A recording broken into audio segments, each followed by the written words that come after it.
accounts. Yes, so today's topic, or the topic I want us to start today, is the topic of group accounts.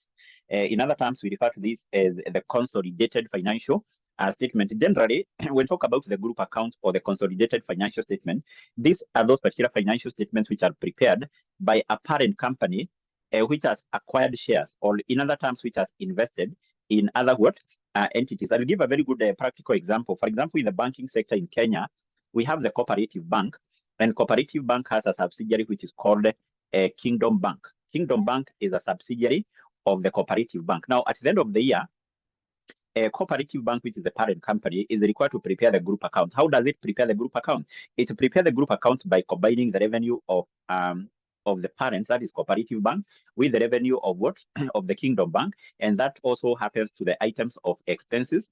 Expenses of the parent and those of the subsidiary should be combined, including items of asset and liability. So therefore, as far as this particular topic is concerned, we're going to discuss, or basically we're going to look on how we prepare the group accounts, specifically whereby the parent company has invested, maybe in a subsidiary, has invested in a joint arrangement, has invested in something called an associate. And therefore, before even we look on more details about this, we are saying that this company, or the company which has acquired shares in other entities, it is called the parent company. In other terms, this company which has acquired shares in other companies, we can refer to it as the investor company. This company invests in acquiring shares of other companies. So, number one, if the investor company has acquired shares which lies between 51% to 100% of the shares issued by the other entity, this company here, we refer to it as the subsidiary. We refer to this as a subsidiary. So, meaning that if a company acquires shares which lies between 51% to 100%, then this company is known as the subsidiary company, simply because in this case we say that the parent company has acquired a control of that one. So, by acquiring control means that it is the parent company, one, which appoints majority of the directors, which appoints the majority of the directors of this company here, which is a subsidiary. And number two, it is also the parent company which controls the operating and financial decisions which are made by the subsidiary. By controlling the operating and financial decisions made by the subsidiary means that the senior managers who manage the subsidiary are appointed by the parent company. For example, in that example which I've given you for Cooperative Bank and Kingdom Bank, the managers of Kingdom Bank are automatically appointed by the parent company. Appointed by the parent company and then assigned to maybe head various or to manage various branches of the bank, which is called the Kingdom Bank. What that means is that the operating and financial decisions which will be made by the subsidiary are controlled by who? The parent, by appointing the senior managers. Equally, you may be told that this investor company here has acquired shares which are exactly equal to 50% of the shares issued by the other entity or another entity, of which this company here, we refer to this as a joint arrangement. Previously, this was known as a joint venture, but currently we refer to that as a joint arrangement. On the other hand, we may be told that the parent company or the investor company has acquired shares which lies between 40% to 49%. This company here is known as is known as an associate. Is known as as an associate. So therefore, this is the first thing you need to know, that in case of investor company acquires shares which lies between 51% to 100%, that is a subsidiary. In case the parent company acquires shares exactly equal to 50%, this is a joint arrangement. In case the parent company acquires shares which lies between 20% to 49%, this is an associate. But if the parent company has acquired shares which are less than 20%, that is basically regarded to be a mere investment, and that does not fall within the scope of group accounting. So anytime the parent company acquires shares which are less than 20%, that one should be accounted for in accordance with IFRS 9. And basically, this is a separate topic you're going to do to discuss. That should be accounted for in accordance with IFRS 9. It does not fall within the scope of group accounting. So in group accounting, we only deal with a case whereby the parent company has acquired shares which lies between 20% all the way to 100%. Shareholding less than 20% is not supposed to be discussed here. Now, in our case, we are going to start by looking on how we prepare the group account or the consolidated financial statement, specifically whereby the parent company has invested in a subsidiary. Later on, once we are done with discussing how we prepare the group account, whereby the parent company has invested in a subsidiary, we will later on discuss how we prepare the group account, whereby the parent company has invested in an associate and also a joint arrangement. So therefore, here we can start by defining some few terms, looking on definition of few terms here. definitions of a term, definition of terms. So maybe the first term we can define here is a group. And actually here when we talk about a group, we are referring to a group of companies, but we talk of a group. So a group generally comprises of a parent company and its subsidiaries. Remember, first of all, you are dealing with a subsidiary only here. So maybe you can first of all do away with that one. So a group, basically, this comprises of the parent. This is the parent company, or this comprises of the parent company and its subsidiaries. And its subsidiary companies. For example, I've said in the banking sector, we have the Coop Bank, and then we have the Kingdom Bank. Kingdom Bank. So this basically we can refer to this as a group of companies, the parent company and its subsidiary. So then from here, what is a parent company? What is a parent company, which is also known as the holding company?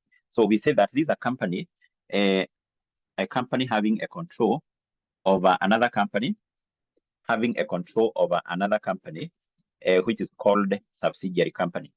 A company having a control of another company, which is called what? The subsidiary company. So in this case, I think I've explained what you mean by a company having a control. So one, we have said that a parent company will be deemed to have acquired a control in the subsidiary if the parent company acquires shares which lies between 51% to 100%. And having a control means that one, it is the parent company here which appoints majority of the directors of the subsidiary. Majority of the directors in the subsidiary are appointed by who? The parent. In such a case, we say the parent company controls the composition of the board of directors. Number two, in this company here, we have said it appoints the senior managers. It appoints the senior managers of the subsidiary. And by appointing the senior managers of the subsidiary, it means that it is the parent company which controls the operating and financial decisions, which are made by the subsidiary, because we know that these decisions here, the financial operating decisions, who make these decisions in a company, those decisions are made by the senior managers. And taking into account the senior managers of the subsidiary are appointed by the parent, then it basically means that it is the parent company which controls the operating and financial decisions of who? Of the subsidiary. So therefore, a parent company is a company which controls another. It controls the composition of the board of directors of the subsidiary. It controls the operating and financial decisions of what? Of the subsidiary. So the other term is something called the business combination. Business combination.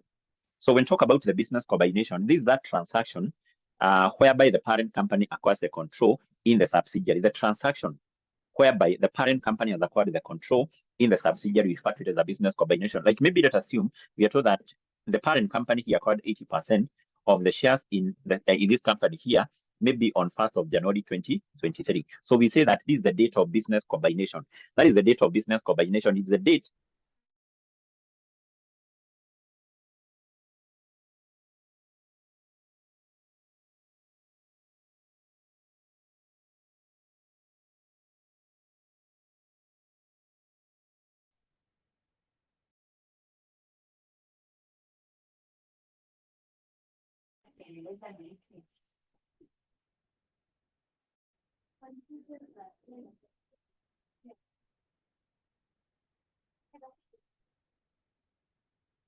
Yes, I don't know whether my sound is back. Not yet. Is my sound back? Yes, I think it's back now. Yes, it is back. Is it back?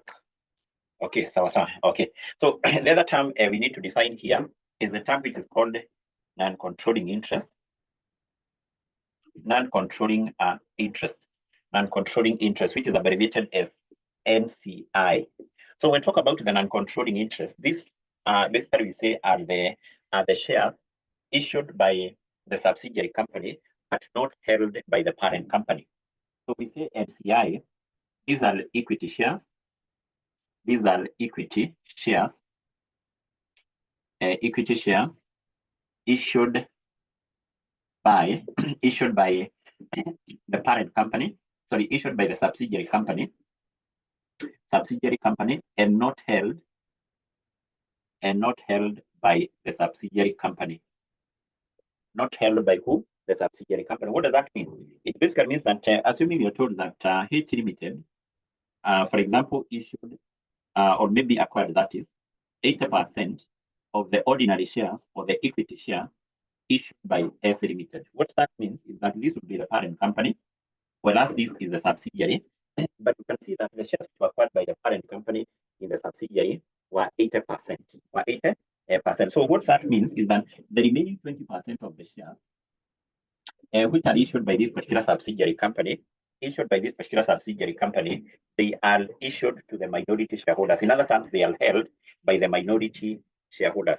And the minority shareholders here, or we say that the interest of the minority shareholders is a non-controlling interest. Remember here, if, for example, you buy shares in a company, then in this case, we say that you have some interest in that company because you have acquired shares. You have some interest in that company because you have acquired some shares. Now, this company here, that is the parent company has something called a controlling interest. The interest of the parent company will basically enable the parent company to control the composition of the board of directors of that company, to control the operating and financial decision of this. But the other minority shareholders, or the other shareholders who hold the remaining 20%, they do not have a controlling interest. They can't control the operating financial decisions made by the subsidiary, and they can't be able to control the composition of the board of directors. So therefore, their interest, we say, is a non-controlling interest. That's why we are saying non-controlling interest, and basically those particular equity shares which are issued by the subsidiary company, but not held by the parent. They're held by the minority shareholder. So basically, these are some of the terms which you must be in a position to do what, which you must be in a position to understand. So equity shares issued by the subsidiary, not held by the parent. Not held by the parent. Yes, that should be not held by the parent company. It should be like that. Not held by the parent who company. So those are basically some of the terms you must be in a position to do what or you should be able to understand. Now, in this case, what we are going to discuss as far as this topic is concerned is how we prepare the group account. How do we prepare this consolidated financial statement? But in this case, we are going to see that the number of international accounting standards which are applicable here in preparation of group accounts. In preparing group account, which accounting standards and also which international accounting standards, which international financial reporting standards are applicable here. So we have a number of standards which are applicable here. One of it is IFRS 3. Number 2, we have IFRS 10. Number 3, we have IFRS 11. This deals with the business combination. This deals with business combination. This deals with how to prepare the group account in case of investment in a subsidiary company. Then this deals with the preparation of group accounts whereby the parent company has invested in a joint arrangement. Then we have the other standard, which is IS 28. This deals with the preparation of group accounts whereby the parent company has invested in an associate and joint venture and joint venture. So basically, these are some of the accounting standards. Some of the accounting standards here, which are basically applicable in preparation of group accounts. Someone is saying my voice.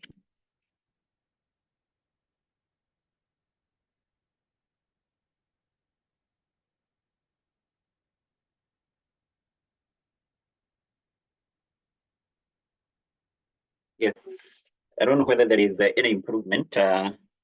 Someone is saying my voice is breaking. That is Josephine. Okay, I don't know what is happening here.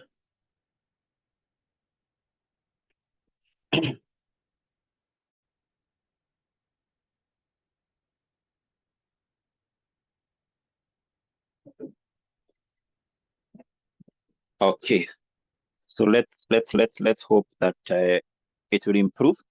Okay, so basically these are some of the international accounting standards which are applicable in preparation of group accounts. And I think we're going to start with the first one. We're going to start with the first standard here. That is the IFRS 3. IFRS 3. And this basically deals with the business combination. Remember, in our case, we have already defined what is a business combination, and we have said that this is a transaction or basically that particular event in which now the parent company acquires the control in a subsidiary. It is the transaction through which the parent company acquires the control in a subsidiary. Now, what this standard requires is that once the parent company has acquired a subsidiary, on the date of acquisition, the parent company should determine whether the subsidiary was acquired at a goodwill. at a goodwill. So therefore, this particular standard here prescribes how the goodwill on business combination, or basically the goodwill on acquisition of a subsidiary, should be what? Should be computed. So this one prescribes how the goodwill should be what? Computed. So what is the goodwill, first of all? Goodwill, this one is the difference between purchase consideration paid, and fair value of net assets acquired.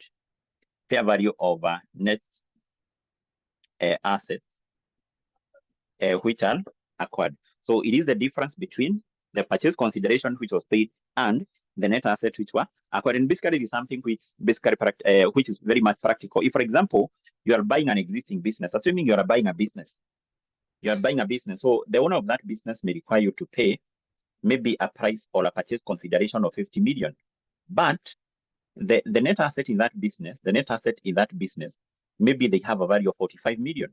So in this case, you can see you are required to pay an amount of 50 million, but the net asset you are acquiring are having a value of 45 million, because essentially anytime you are buying a business, the price you pay should be equal to the net asset you are acquiring. But anytime you're required to pay an amount which is higher than the net asset you are acquiring, then it means that there is something you have paid for which is not part of these assets. And what you have paid for is now what we refer as a goodwill.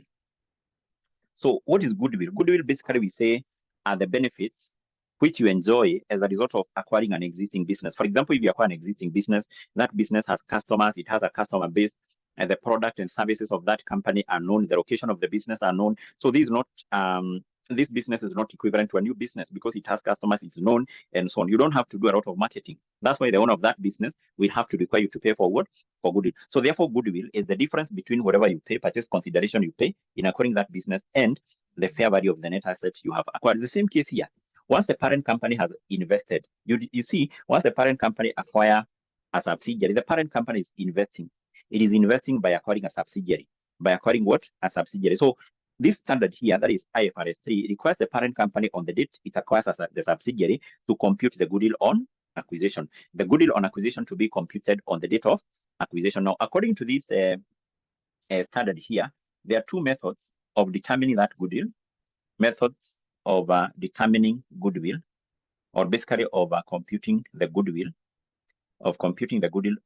on acquisition. So the first method is called the partial goodwill method. The partial goodwill method. And number two, we have something called the full goodwill method. The full goodwill method. So these are the two methods which can be used or which are used, that is, in computation of goodwill. Let's start with the first one, and that is the partial goodwill method. The partial goodwill method. So even before I explain what you mean by the partial goodwill method, it is important to note that in case we are told like A Limited acquired 80% of the ordinary shares issued by B, it basically means that this will be the parent, whereas this will be our subsidiary company. This will be our parent, whereas that will be the subsidiary. And in this particular subsidiary here, we have two categories of shareholders. We have the parent company, which is the main shareholder. And then we also have the minority shareholders who hold now the remaining shares. And actually, remember, you have said that the minority shareholders, we refer to them as NCI. Anytime we are talking of NCI, you should recall that, or basically what you need to remember is that we are referring to the interest of the minority shareholders. So therefore, the shares issued by this company, 80% are issued to the parent, and then 20% are issued to who? To the NCI, minority shareholders. So therefore, under this particular method here, that is under the partial goodwill method, we compute the goodwill attributable to the parent company only. We compute the goodwill of the parent company only. So therefore, under this method, goodwill determined, or in other terms, computed is attributable to who? Is attributable to a parent company only. Is attributable to the parent company only. So, but as we are going to see under the other method here, we compute the goodwill attributable to the parent and the goodwill attributable to who? To NCI, because the shares issued by this company were acquired by this and also acquired by this. So under the partial goodwill method, we only compute the goodwill of the parent company only. So how do we compute that particular goodwill using the partial goodwill method? How do we compute that goodwill? So number one, we start with the purchase consideration. And actually, for you to understand this, you have to recall what is the goodwill from what I've explained here. We have said goodwill is the difference between what? Purchase consideration, which was paid, and the fair value of the net asset, which were acquired. If you can be able to remember that now, then to understand how we compute the goodwill becomes very simple, very, very simple. So here we start we start always with the purchase consideration, which was paid by the parent company. Purchase consideration paid by the parent company. Paid by parent company. So how much amount did the parent company paid in acquiring, for example, 80% of their shares? And then to this, we do what? We less the fair value of net assets acquired by the parent company. We less the net asset acquired by who? The parent what? Company. The parent company. So how do we compute this net asset, fair value of the net asset acquired by the parent company? So what we do, we take the fair value of a subsidiary company net assets on the date the subsidiary was acquired. So we refer to that as we can say that we take the fair value of the subsidiary company net assets on the date of acquisition. So the date of acquisition, this one is abbreviated as DOA. DOA is the date of acquisition. It is the date the parent company acquired the subsidiary. Date of acquisition. In short form, we refer to that as what? DOA. So therefore, take and actually, I will explain later on how we compute this one, because this is one of the items which the examiner will not have given you. So take the fair value of the subsidiary company net asset on the date it was acquired, and then you multiply that with the parent company shareholding in this. So if the parent company acquired 80% of the shares here, it also means that the parent company acquired net asset equal to 80%. So here compute the net asset acquired by the parent company, that what? Subsidiary. So if you get a positive figure, here is a negative. You can get a positive figure, but there are some instances whereby you can get a negative figure. So a positive figure there is goodwill. That is a positive figure, but there are some instances whereby you can get a negative figure. Previously, a negative figure was known as a negative goodwill, but currently, as per the new standard IFRS 3, we refer to that as gain on bargain purchase. Gain on bargain purchase. Gain on bargain purchase. It basically means that if we have a gain on bargain purchase, the purchase consideration which was paid was less than in the net asset acquired. So if you acquire a business, you buy a business, and you have paid a price which is less than the net asset you have acquired, it basically means that you have acquired that business at a profit. You have paid a price which is less than the net asset you have done what? Acquired. And that particular profit is the one we are referring to the gain we are referring to as the gain on bargain what? Purchase. Now, any goodwill arising from business combination, this goodwill is recognized as an asset, or this is recognized as an intangible asset in the consolidated balance sheet. So when the parent company is preparing the consolidated balance sheet, then that one will be recognized as an asset specifically, and current asset. But this particular gain on bargain purchase, this one is recognized as an income, or as part of other incomes in the consolidated income statement, because we are saying the parent company acquired the subsidiary at a profit. That profit is part of the other incomes in the consolidated income statement. So that is basically how we compute now the goodwill. We compute the goodwill using the partial goodwill method. Then number two, we have the other method which is called the full goodwill. The full goodwill method. Now, under this particular method here, that is under the full goodwill method, we compute the goodwill of the parent and the goodwill of the NCI. NCI are the minority shareholders. So therefore, here we can say goodwill determined is attributable to both parent company and the NCI. We compute the goodwill of both the parent and who? The NCI. How do we compute that goodwill? Using now using the full goodwill method. How do we compute this goodwill? So always here we start with the purchase consideration. Purchase consideration, which was paid by the parent, company, paid by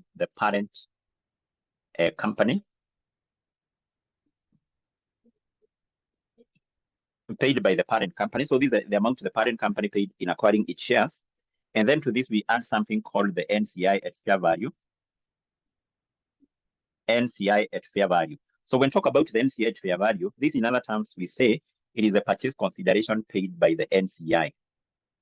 Purchase consideration paid by the NCI. So when the minority shareholders were acquiring 20% of their shares, how much amount did they pay? But in most of the questions, the examiner will give you something called the NCI at fair value. You need to know is a purchase consideration which was paid by the minority shareholders, by the NCI. So get the total. You can see what we have here. We have considered the amount paid by the minority shareholders, the amount paid by who? The parent. And then now to this, what we do? To this, we less the fair value of net assets, fair value of net assets acquired by parent and NCI. You less the fair value of net asset acquired by parent company and NCI. How do we compute that one? To compute this one, we have to take this one. Remember I said we take the fair value of net assets, fair value of net assets, that is fair value of a subsidiary company net assets on the date of acquisition. And in our case here, because we're interested with the net asset acquired by both the parent and NCI, take 100% of that. 100% of that means that you are considering the net asset acquired by the parent, by the NCI here. NCI acquired 20% of the shares. It also means that NCI acquired 20% of the net assets here.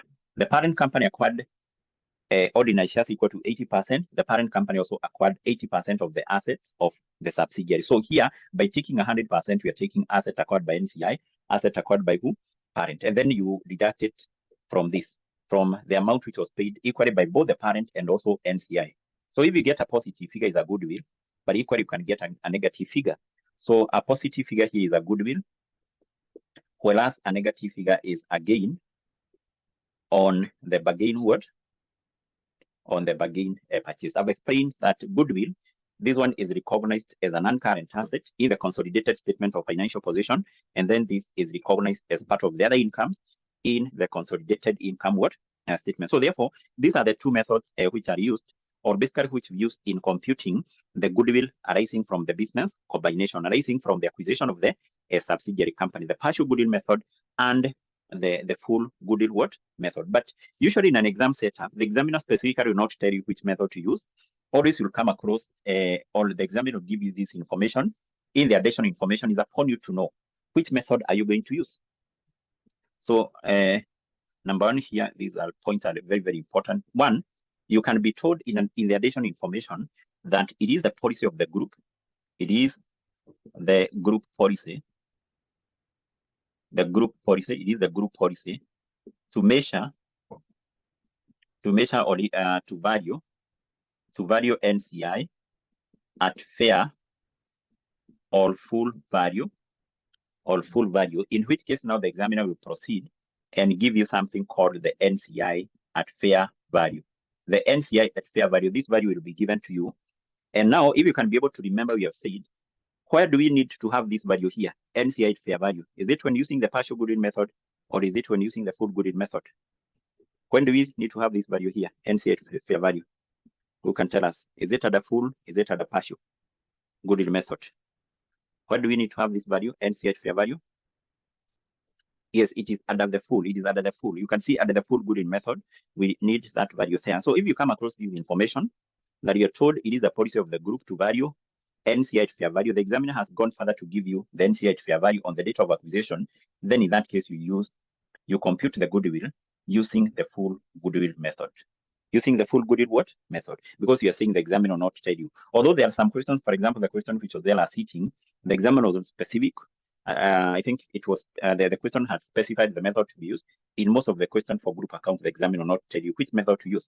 Equally, you may come across this information that it is the group policy.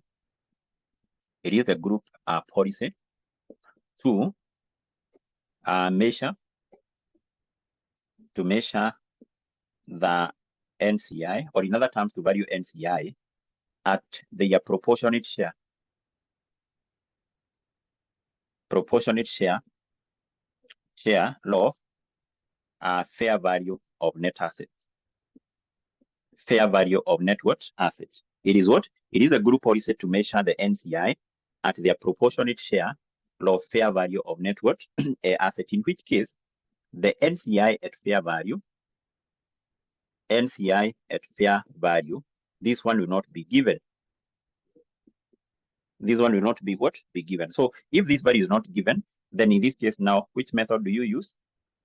In this case, we use this method, which is called what? The partial goodwill method. The partial goodwill what? Method. So therefore, it is very, very important to note that once you come across a question for group accounts, the examiner will not be specific on which method to use. He will not tell you use the full or use the partial goodwill method. The examiner will give you this particular information in the additional information, and therefore it's upon you to know from that information which method are you going to use. Are you going to use the full? Are you going to use the partial goodwill method?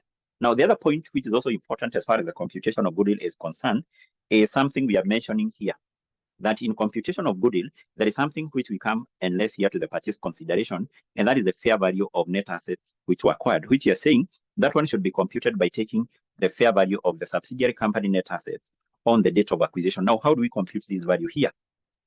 Because it's something which the examiner will not have given you. The fair value of subsidiary company net assets on the date of acquisition. So moving forward, the date of acquisition, we will be using this abbreviation. So anytime you see the word DOA, this one, so you need to know that that is a short form for the date of acquisition. So these are values which the examiner will not have given you. So how do we determine this? How do we compute this one? Now, first of all, even before explaining how we compute this, when we talk about net assets, this can be computed using two approaches. You can take the assets of a company minus liabilities. Alternatively, you can compute the net assets by taking equity, which is share capital and what? Reserves. Share capital plus reserves. That will give you the same value. Now, in group accounting, in computing the net assets, we don't use the first approach, we use the second one. We compute the net asset of the subsidiary by taking its ordinary share capital plus reserves. Plus what? Reserves. So therefore, to compute this one, the fair value of the subsidiary company net asset on the date of acquisition, one, we take the subsidiary company ordinary share capital, plus pre-acquisition reserves, plus something called the pre-acquisition reserves. So what do you mean by pre-acquisition reserves? When we talk about pre-acquisition reserves, these are the reserves which the subsidiary company would be having on the date of acquisition. On the date the subsidiary company is being acquired, which reserves was it having? And actually, we know that when we talk about reserves, this is something we know from the topic of publishing. This includes things like the retained earnings or the retained profit, the share premium, the revaluation reserve, and so on. So therefore, these one include things like the retained earnings. You basically take the retained earnings of this company on the date it was acquired. That one referred to as pre, because pre is just before the subsidiary was acquired. Which reserves was it having? Which may include retained earnings, share premium, and things like the revaluation reserves. The revaluation what? The revaluation reserves. The revaluation reserves. So therefore, this is how we compute the fair value of the subsidiary company net asset on the date of acquisition. Take the ordinary share capital of the subsidiary and plus the reserves the subsidiary company was having on the date it was acquired, which are known as pre-acquisition reserves. Always will be given by information by the examiner to help you in terms of knowing the reserves the subsidiary company was having on the date of what? Of acquisition. So therefore, as far as the computation of goodwill is concerned, these points are very, very important, and also to know which method do we use here. Or basically to know how we compute the goodwill under the two methods, under the full goodwill method, under the partial goodwill method. How do we compute what? The goodwill. And actually, this is something you have to compute in all questions for group account. Because this goodwill we are saying is supposed to be recognized as an asset in the consolidated balance sheet. If that is not the case, once you come across a question for group accounts, like if you check on the question which was there last sitting in August, in part A, the examiner was requiring the computation of goodwill on acquisition, and you'll be given maybe like 4 marks, 5 marks, or 6 marks for computing what? The goodwill. So therefore, you have to know, how do we compute the goodwill arising from business combination using both the partial and the full goodwill method? I don't have any illustration on this, but we will be able to, in any question for group accounts you're going to do, there is something we are going to compute. So by the end of the day, by the time we will be through with this particular topic here, you'll be able to understand very well how we compute the goodwill. So, but moving forward, you have to recall that we have two methods, and actually how we compute the goodwill under each of those two methods using the full and the partial goodwill method. Now, next, I want us to look on this one. I don't know whether we need to take a short break before we look on this one. Yes, I think we can. Can we take a short break? Yes. Let's just take a short break of 10 minutes, and then we come back. We discuss on this other concept. So let's just take a short break of 10 minutes. We come back at what? At 9:05, so that we can be able to continue with this.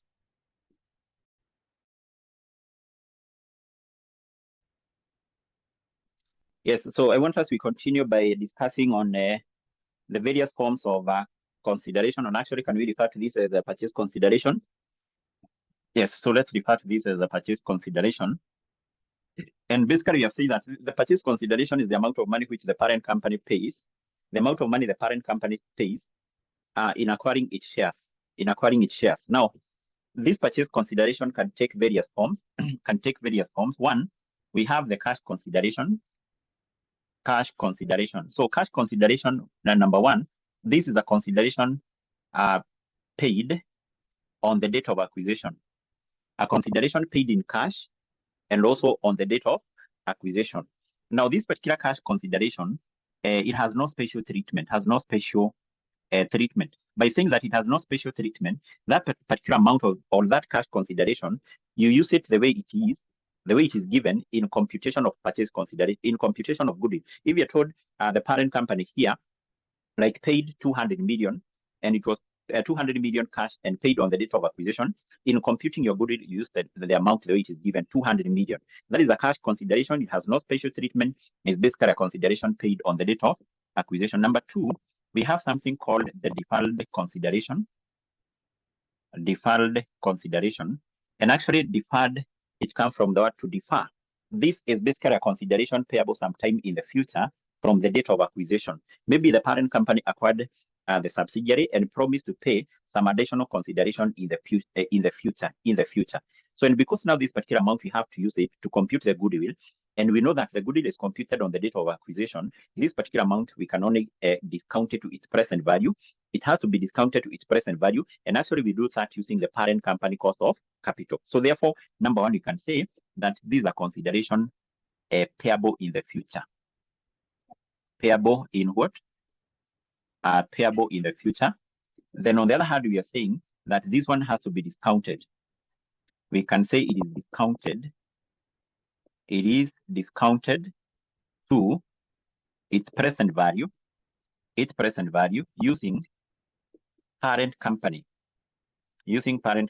cost of capital. So it means that the parent company cost of capital will be your R for the purpose of discounting. Like maybe let's assume we are told that after the parent company acquired the subsidiary, assuming that is the date of acquisition, the parent company are promised to pay an additional consideration of 200 million shillings, and this will be paid at the end of the second year from the date of acquisition. It will be paid at the end of the second year from the date of acquisition. And then further, we are told that the parent company cost of capital,